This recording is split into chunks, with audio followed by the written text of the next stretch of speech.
In recent months, children have now been having to go back to school and leave behind 2021 summer of this year. With the new generation of children getting extremely bored in class, there was usually only one safe haven that people could hop onto, and that was Cool Math Games. Now, I've already talked about this website and the many games it offers, so what am I doing back on this website? Well, you see, while I was writing out the script for the Cool Math Games video, there was one series that I remembered that I realized it could make a video of its own. A series so good that just by saying the title of the game, it would spark nostalgia in almost millions of people. And here it is. Ladies and gentlemen, I present to you Duck Life.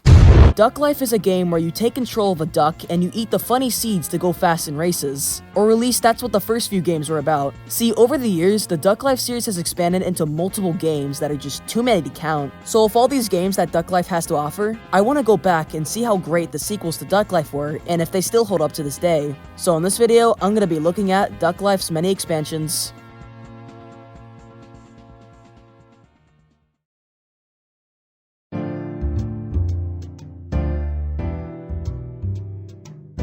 Before we talk about the actual expansions, we're gonna have to talk about the original Duck Life. So what is it? Well, basically the game revolves around you having to level up all your points to eventually race with a bunch of other ducks and get a shiny crown. The story is that you lived in a magnificent farm until it was suddenly destroyed by a tornado. All but one egg lived to tell the tale and needs to race other ducks to not only get a shiny crown, but also be able to fund for another farm. How wholesome. At first, you start as a poor, weak little duck that can't really do much. However, by eating these seeds, you are able to grow faster and stronger over time. There are also these blue seeds that you can get that requires more money. The 3 levels that you can choose from are running, swimming, and flying. Running is basically jumping over random hay bales and getting gold floating coins along the way. Flying is trying to keep grabbing coins from the sky in order to keep afloat, as if you don't, you drown violently. Swimming is going in the water and dodging random boats and also grabbing gold coins, as well as dodging rocks. Once you max out all your levels by grounding for the next 20 minutes, you go against these other orphan ducks that need to also fund for their own farms. And so you need to race to the end. Apparently, they're very dedicated to getting this farm back, as they go to cities and climb up stairs, as well as flying over lava. Another thing that you have to keep up is your energy, because even if you're fast, if your energy bar goes down, you're screwed. Eventually, once you win all the races, you get the shiny Fortnite crown.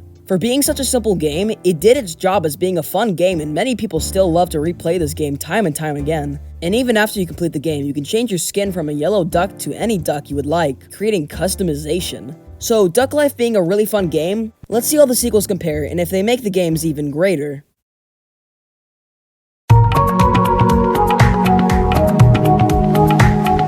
Duck Life 2 takes place after the events of Duck Life 1, where you are a random duck that stumbles upon your own duck from the previous game and also wants to get the shiny Fortnite crown, and so the process repeats again. Duck Life 2 is meh? For being the grand sequel to Duck Life, it doesn't really expand on anything, if that makes any sense. It still looks and feels like Duck Life 1, with only a few minor changes. In flying, there are now these rocks coming from the ground in the sky that you have to avoid in order to not die. The blue energy is replaced with pink energy, and as well as introducing a brand new game mode, climbing, which is you climb. But most importantly, it has brand new RTX shadows and pipe models. Oh, and there's also this Asian duck too on a billboard. Amazing. 朋友是一个坚韧不拔的纪录片，在香港这座城市的社区。 It's not that Duck Life 2 is bad, it's technically better than Duck Life 1, but I feel as if they didn't bring enough new elements to the table. It still just feels like Duck Life 1. But hey, you know, you get the silly crown as well as 20,000 coins, and there's also a level editor and cheats. So hey, fun game. Let's just see if Duck Life 3 is any better. Oh god.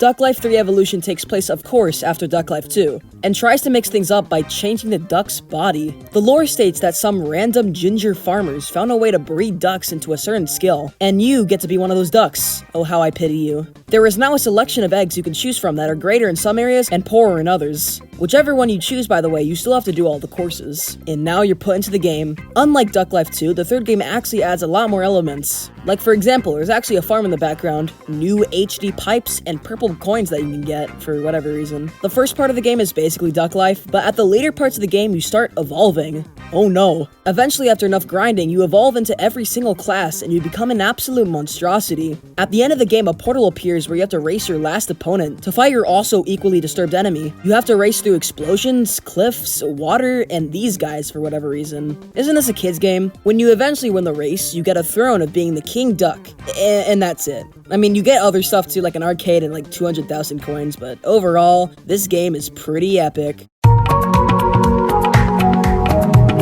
Duck Life 4 is where things start to actually get interesting. For one, there is now a completely new overhaul of pretty much everything. You can talk to other ducks, choosing which ones you can race. There are new soundtracks, new game modes, and overall, this game is actually starting to feel like a proper sequel. Instead of being able to choose any course you want at any time, there are now these levels that you have to complete, each level doing one course. The first level is in the grassland, where you have to do things like speed, where you go underground and you make sure that you don't go off screen like a side character. Endurance, where you have to watch out from the objects falling from above, with the occasional money drop. And reactions, where you can either jump or duck these rocks tied to ropes. Once you beat all the races, you now arrive at the swamp, which by the way has an amazing soundtrack. The courses consist of mostly swimming and trying to not get killed by alligators, as well as trying to stay afloat underground. It's very charming. Once again, you beat the others in a swimming race, and now you wound up in the mountains, where you fly up into the sun for some Fortnite funnies. Glacier takes place in these really clusterphobic areas where you have to climb up these walls in order to just keep climbing. Like seriously, where is the end to this glacier? How far does it go up? Shortly after increasing your climbing skills, you arrive at the city,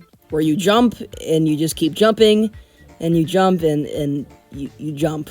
Finally, after improving all of your skills and gone through every single level, we arrive at the volcano, where you fight a duck that looks like he got burned in the lava, you race him, and you win.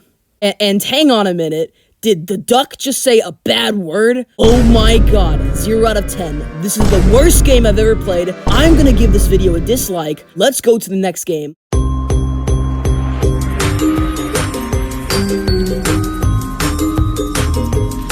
Duck Life Treasure Hunt is the 5th installment to the game and completely overhauls the racing mechanic. The game is about racing in this ancient cave to find amazing treasures such as this diamond-looking thing, these bones, and most importantly, the ground. The mayor introduces you to the cave and puts you on your way, where you start on this village where many shops are around to aid you in your race. The first shop is the customization shop where you can change your color and hats. The pet shop where you can get pets, which I'll get back to on later. The witch doctor where you could buy these ancient relics that can also give you superpowers, which again, I'll go back to later. The mechanics where you buy things like wings and become Jesus. And this guy that can give you a hairstyle. Once you get into the cave, you now begin racing. You start running really fast and you have to dodge many things like sentient meteorites, dragons, and whatever these things are. Left clicking allows you to fly up in the air, making dodging a lot more easier. And then there's this pet behind you which not only stops other ducks dead in their tracks, but it can also be used to destroy many enemies once you click space. Each pet has a specific use. There are coins up in the air that you have to get if you want to buy stuff in the shops.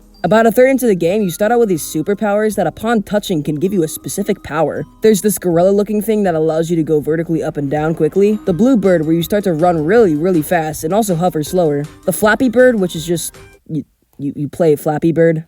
Wow, guys. And then there's this guy, but I don't really know what he does. He just kind of jumps up in the air really fast. The way to win this game is to reach the all-time maximum distance in order to get the said crown. However, there are items that can serve as checkpoints in the game. Upon dying, if you get this super shiny deluxe, then you can choose a random chest that can give you a random thing like double the amount of coins, giving a superpower, or just nothing at all. Thanks, Mayor. The superpowers could potentially give you a head start as you can go fast for the first few seconds. Once you get the shiny Fortnite crown, you win the game unsurprisingly. Overall, this game is genuinely one of my favorite of the series. It's fun and engaging, as well as having an amazing soundtrack, which is playing in this video right now. I'm gonna give this game a 2 out of 10. It's the best game I've ever played, plus microtransactions.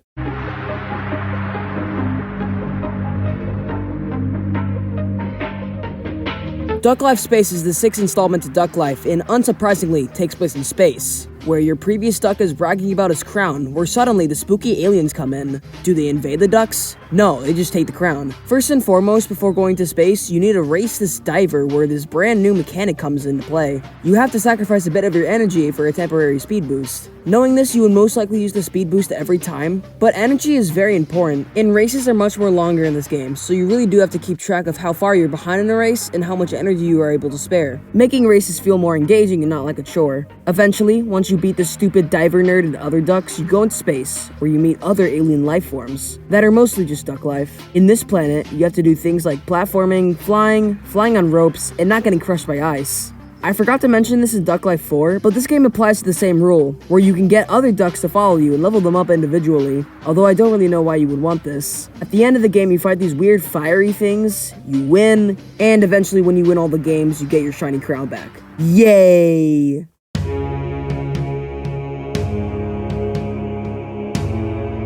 Duck Life Battle was made in the funny year of 2018, and instead of racing against other ducks, you kill them. Alex is around here somewhere. The game provides unique challenges like blocking random objects with your shield so that you don't fall, dodging random objects that for some reason explode on impact, as well as seeing the duck's front face. How epic. Now, I don't want to be that guy, but the new overhaul of the game definitely reminds me of the funny Pokemon games. You can talk to random ducks that don't really say anything important, as well as finding gold coins around the fields. And now you're in your first fight. By clicking with your mouse, you can create an attack that hurts the other duck, each duck having a different weapon and a different ability, although you should really use the boomerang. Once they're out of health, you KO them. The story again is that you brag about your crown, but again, it gets lost, and this time, it's because of a random tornado. So you have to battle other ducks in order to get your crown back. You can perform special attacks on your enemies that can either do more damage or a unique stat like ice. Eventually, after hours of you going on a massacre, you meet the final bosses that you have to kill. Hopefully, you're level up to your max, because these guys are pretty tough. Once you kill them, you get your crown back. I wonder if the next game will steal my crown again. Duck Life Adventure is the most recent and last installment to the Duck Life series, and as it says in the title, you adventure. The story is that you're watching TV until you see this Giga Chad called Marco. Inspired by his adventurous deeds, the duck tells his mom that he wants to be an adventurer too, to which he says no. You start to cry hysterically, but then the Giga Chad himself tells the child to abandon his mother and go out to the city to become an adventurer. Very nice lesson for the children. You go through cities, grasslands, and caves to complete your quest. The game looks and plays kind of like Duck Life Battle, except it's less battle and more of just doing random things, like stacking stuff on a plank of wood and driving a tractor. And then you kill Marco. Jesus. I'm the first one to be the top. But it turns out that Marco was actually the mom's child too, and then that's it. Yeah, that's it. What an amazing series.